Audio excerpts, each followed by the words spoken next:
చరిత్రలో చారిత్రకమైన రోజు అంటే సరిగ్గా ఇవాళకి 9 సంవత్సరాలు పూర్తి చేసుకుంది సార్ తెలంగాణ విజయవంతంగా స్వరాష్ట్ర ఏర్పాటు కోసం అమరవీరులు చేసిన ఆశయాలు టాపిక్ ఏంటంటే మరి వారి ఆశయాలు తగిన ఫలితం దక్కిందా, అన్ని వర్గాల ప్రజలు కాంక్షలు నెరవేరాయా, తెలంగాణ అన్ని విధాల అభివృద్ధి చెందిందా అనేది టాపిక్ సార్.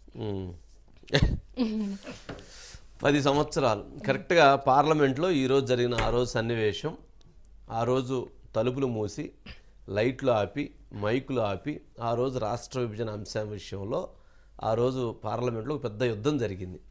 ఆ జరిగినటువంటి ఆ సందర్భంలో మొత్తానికి పెప్పర్ స్ప్రేలు, దాడులు ఇట్లాంటివి కూడా అనేక సంఘటనలు జరిగినాయి. ఆ సంఘటనలు అన్నీ చూసినప్పుడు చాలా ఒక భయానకమైనటువంటి పరిస్థితి అక్కడ ఆ రోజు ఏర్పడింది.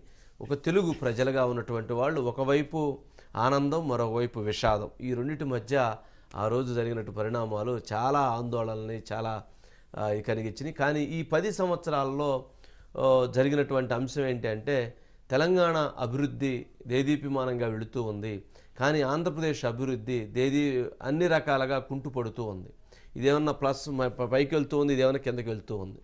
ఇది నిజంగా తెలుగు ప్రజలు ఊహించినటువంటి సంఘటన.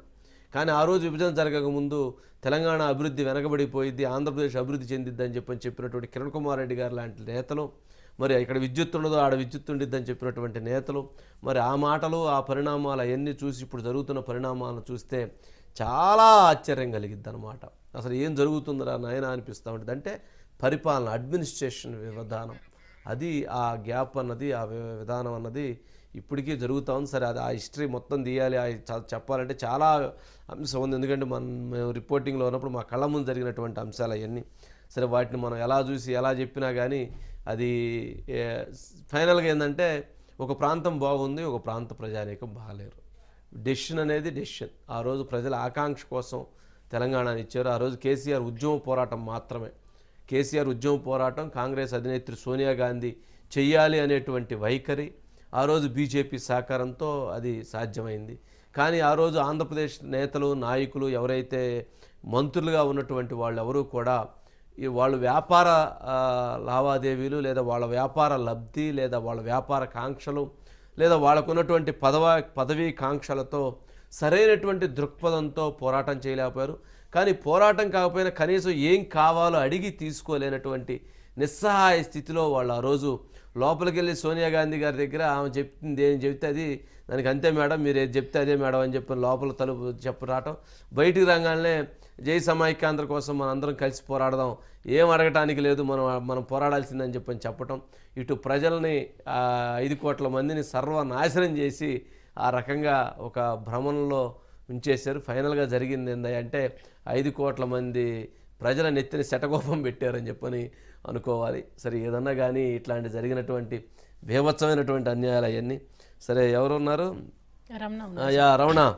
రమణ ఏంటి సరే, మొత్తానికి 10 ఏళ్ళు పార్లమెంట్లో జరిగినటువంటి గొడవలు, వివాదాలు, ఘర్షణలు.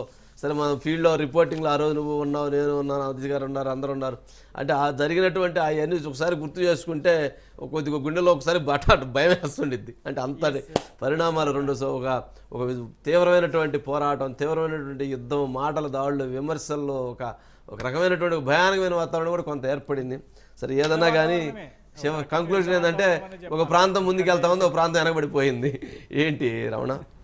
సచివాలయ ముట్టడి నుంచి మొదలుకుంటే ట్యాంక్ బండ్ ముట్టడి లాంటి ఘటనలు, సరే ఆ తర్వాత ఆంధ్రప్రదేశ్ రీఆర్గనైజేషన్ బిల్లు తెలంగాణ రాష్ట్ర సరే అప్పుడు ఉన్నటువంటి ఉమ్మడి ఆంధ్రప్రదేశ్ రాష్ట్ర ప్రభుత్వానికి అప్పుడు చీఫ్ సెక్రటరీకి రావడం, ఆ తర్వాత అసెంబ్లీలో చర్చ, ఇదంతా కూడా మీరు అన్నట్టు అదంతా ఒక చరిత్ర. అసలు మాట్లాడుకుంటే 1 గంట కాదు, 2 గంటలు 3 గంటలు కూడా మాట్లాడవచ్చు. సరే, మొత్తానికైతే ఆంధ్రప్రదేశ్గా ఉన్నటువంటి తెలుగు రాష్ట్రం 2 తెలుగు రాష్ట్రాలుగా విడిపోవడానికి ప్రధానమైనటువంటి రోజు ఆ రోజు 2014 ఫిబ్రవరి 18న మొట్టమొదటిగా పార్లమెంటులో ఏపీ రీఆర్గనైజేషన్ 2014 బిల్లు పాస్ అయింది. ఆ రోజు పాస్ అయినప్పుడు ఏం జరిగిందో కూడా మీకు నాకు తెలుసు. లగడపాటి రాజగోపాల్ అనేటువంటి మరి ఆంధ్ర విజయవాడ ప్రాంతానికి చెందినటువంటి ఎంపీ పెప్పర్ స్ప్రే కొట్టడం, అప్పుడు స్పీకర్ ఇప్పుడు ఆక్టోపస్ అనుకోండి, అప్పుడు లగడపాటి రాజగోపాల్ ఆ పెప్పర్ స్ప్రే కొట్టడం, అప్పుడు స్పీకర్గా మీరా కుమారి ఉండడం, ఆ తర్వాత అందరి మీద కూడా అదంతా పెప్పర్ స్ప్రే, పొన్నం ప్రభాకర్, కొంతమంది ఎంపీలు. అంటే అది పెప్పర్ స్ప్రే అంటే ఒక ఎదుటి వాళ్ళను మొత్తం అంటే ఒక ఆ కారం పొడి లాంటి అది ఉంటుంది, మొత్తం కళ్ళల్లో నీళ్ళు వచ్చాయి, సరే అదంతా జరిగింది. అక్కడి నుంచి వెళ్ళిపోయారు. మళ్ళీ ఫిబ్రవరి 20వ తేదీన రాజ్యసభలో కూడా బిల్లు పాస్ అయింది. ఆ తర్వాత పార్లమెంటు, రాజ్యసభ 2 సభలలో బిల్లు పాస్ కావడంతో తెలంగాణ రాష్ట్ర ఏర్పాటుకు ఒక రాజ్యాంగ భద్రత వచ్చింది. ఆ మరుసటి రోజే అంటే మార్చి 1వ తేదీన అప్పటి భారత రాష్ట్రపతిగా ఉన్నటువంటి ప్రణబ్ ముఖర్జీ గారు ఒక డేట్ను అనౌన్స్ చేశారు. అంటే రాష్ట్రాల విభజన లేదా ఆ డే అంటాం దాన్ని, జూన్ 2వ తేదీని ఇక్కడ తెలంగాణ రాష్ట్ర ఏర్పాటును, అదేవిధంగా ఆంధ్రప్రదేశ్ రాష్ట్రం అంటే ఉమ్మడి ఆంధ్రప్రదేశ్ రాష్ట్రంగా ఉన్నటువంటి 2 ప్రాంతాలను, ఒకటి తెలంగాణ రాష్ట్రం, ఒకటి ఆంధ్రప్రదేశ్ రాష్ట్రంగా ఏర్పడ్డది. అదొక చరిత్ర, నిజానికి అదొక చారిత్రకమైన నేపథ్యం. తెలంగాణ ప్రాంతం వాళ్ళైతే 60 ఏళ్ళ కళ అంటారు, ఆ కళ సాకారమైందని. అదేవిధంగా మరి టీఆర్ఎస్ పార్టీ పెట్టి 14 ఏళ్ల పాటు పోరాటం చేసినటువంటి కేసీఆర్ పోరాట ఫలితం, కేవలం కేసీఆర్ పోరాట ఫలితమే కాదు, కేసీఆర్తో పాటు తెలంగాణలో ఉన్నటువంటి అన్ని వర్గాలు అంటే సబ్బండ వర్గాల పోరాటం ఆనాడు కేసీఆర్కి యాడ్ అయింది. ఉద్యోగులు, ఉపాధ్యాయులు, విద్యార్థులు, నిరుద్యోగులు, ఆటో రిక్షా కార్మికులు అందరూ కూడా, అంటే కాంట్రాక్ట్ కార్మికులు, తెలంగాణ అనేది ప్రత్యేక రాష్ట్రం కావాలనేది ఒక బలమైన ఆకాంక్షగా ఉన్నది కాబట్టి అప్పుడు ఆ ఉద్యమానికి అంత మద్దతు వచ్చింది. అదొక ఉధృత రూపాన్ని తీసుకొచ్చింది, పార్లమెంటు స్థాయికి వెళ్ళింది. సరే, సోనియా గాంధీ గారు ఆనాడు లేకుంటే తెలంగాణ వచ్చేది కాదు అన్నది కూడా స్వయంగా ముఖ్యమంత్రి కేసీఆర్ శాసనసభలో ప్రకటించారు. ఇవాళ రాష్ట్రం వీడిపోయి మరి ఖచ్చితంగా రేపు జూన్ 2వ తారీఖు వస్తే 9 సంవత్సరాలు పూర్తి కాబోతుంది. ఇవాళనేమో అదొక చారిత్రకమైన రోజు, అంటే పార్లమెంటులో బిల్లు ఆమోదం పొందిన రోజు. ఎల్లుండి 20వ తేదీ రాజ్యసభలో బిల్లు ఆమోదం పొందిన రోజు. మరి ఈ చారిత్రకమైన రోజు ఇవాళ మహాశివరాత్రి కావడం, నిన్న కేసీఆర్ బర్త్డే కావడం, ఈ 2 రోజులు వరుసగా celebrative days గుర్తుందనుకుంటా. KCR birthday gift గా సోనియా గాంధీ గారు ఫోన్ చేసి నేను తెలంగాణ స్టేట్ ఇస్తానని చెప్పని హామీ ఇచ్చిందని కూడా ఆయన ఒక సందర్భంలో చెప్పారు.